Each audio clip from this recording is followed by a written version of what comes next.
സ്വന്തമായിട്ട് കുഞ്ഞുങ്ങളെ പോലെ ചിരിക്കാൻ കഴിയുക ചെറിയ കഴിയുന്നുണ്ട്. അയ്യപ്പ പണിക്കർ എങ്ങനെയായിരുന്നു? മലയാള കവിതയിൽ കൊടുങ്കാറ്റഴിച്ചു വിട്ടു. കടമനിട്ട് എങ്ങനെയായിരുന്നു? എൻ്റെ അടുത്തിരുന്ന് കവിയരൻ മുറുക്കാൻ്റെ മണവും പുകയിലക്കറ പടർന്ന ഒരു ചിരിയും കാവ്യഗർജനങ്ങൾ നമ്മൾ കേട്ടതാണ്. കുരീപ്പുഴ ഏതാണ്ട് ഇവിടെ ഒരാളുണ്ട് അങ്ങനെ സൗമ്യമായി ചിരിക്കുന്നത്. കുഞ്ഞുങ്ങളെ പോലെയാണ് കുരീപ്പുഴ സംസാരിക്കുന്നത്. പക്ഷെ അദ്ദേഹത്തിൻ്റെ കാൽപ്പനികതയെ ബ്രേക്ക് ചെയ്ത കവിതകൾ, എക്കോ പൊളിറ്റിക്കൽ കവിതകൾ, നഗ്ന കവിതകൾ എന്ന രാഷ്ട്രീയ സട്ടയർ പോയട്രി, നിലപാടുകൾ, പ്രഭാഷണങ്ങൾ എത്ര അത്ഭുതത്തോടെ.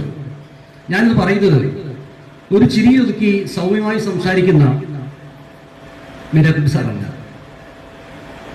മീരാക്കുട്ടി സാർ വലിയൊരു തുറന്നു പറച്ചിൽ കേരളത്തിൽ നടത്തിയിട്ടുണ്ട്. അത് അന്ന് വലിയ വിവാദമായ ഒരു കാര്യമാണ്. മണിമുഴക്കം, മരണത്തിന്റെ മണിമുഴക്കം മധുരം. നിങ്ങൾക്കറിയാം, ഇടപ്പള്ളി കൊല്ലപ്പെട്ടതാണ്, ആത്മഹത്യയിലല്ല.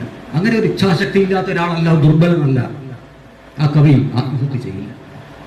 അത് ആര് കൊന്നു, എവിടെ വെച്ച് കൊന്നു, എന്തിനു കൊന്നു എന്ന് തുറന്നു പറയാൻ ധീരത കാണിച്ച നിർഭയനായ ഒരു എഴുത്തുകാരൻ കൂടിയാണ്.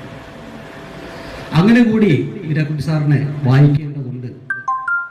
പുതിയ എഴുത്തുകാർ അന്നും ഇന്നും ഈ വലിയ എഴുത്തുകാർ, ഇപ്പം ലീലാവതി ടീച്ചർ, നമുക്കങ്ങനെ ചെല്ലാൻ പറ്റില്ല.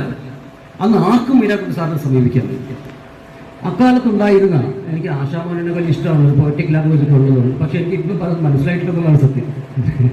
ഇതിയായാലും അങ്ങനെ ഒത്തിരി ആ പേരുകളെല്ലാം ഞാൻ പറയുന്നത്. കൃഷ്ണനാർ ഇഷ്ടമായിരുന്നു. അത് ഒരാളെ കീറി മുറിച്ച് റോഡിലിടുമ്പോൾ കാണാവുന്ന ഒരു കൗതുകത്തിൻ്റെ ഒരു പ്രക്രിയയായിരുന്നു അതിൻ്റെ മാർക്കറ്റിംഗ് എന്ന് പറയുന്നത്.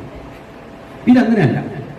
ഒരു എഴുത്തുകാരനെയും നിശ്ചിതമായി വിമർശിക്കാതെ, അയാളെ പോസ്റ്റ്മോർട്ടം ചെയ്യാതെ, അയാളുടെ ദിശാബോധം വളർത്താനും അയാളിൽ എവിടെയെങ്കിലും ആ വായനയിൽ ഒരു തീപ്പരി, ഒരു നനവ്, ഒരു സൂര്യൻ എന്തെങ്കിലും ഉണ്ടെങ്കിൽ അയാളെ പ്രോത്സാഹിപ്പിച്ചുകൊണ്ട് മറ്റാരും എഴുതാത്ത രീതിയിൽ ഖസാക്കിനൊക്കെ, സോറി, ബഷീറിനെ ബാലരസയാകട്ടെ, പഠനലേഖനമാകട്ടെ എല്ലാം സാർ എഴുതിയിട്ടുണ്ട്.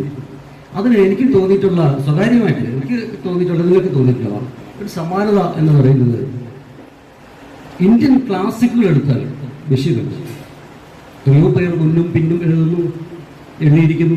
അവരെക്കുറിച്ചുള്ള ചർച്ച നമുക്ക് ആവശ്യമില്ലാത്തതുകൊണ്ട്, അത് താരതമ്യത്തിൻ്റെ ആവശ്യമില്ലാത്തതുകൊണ്ട് അതിലേക്ക്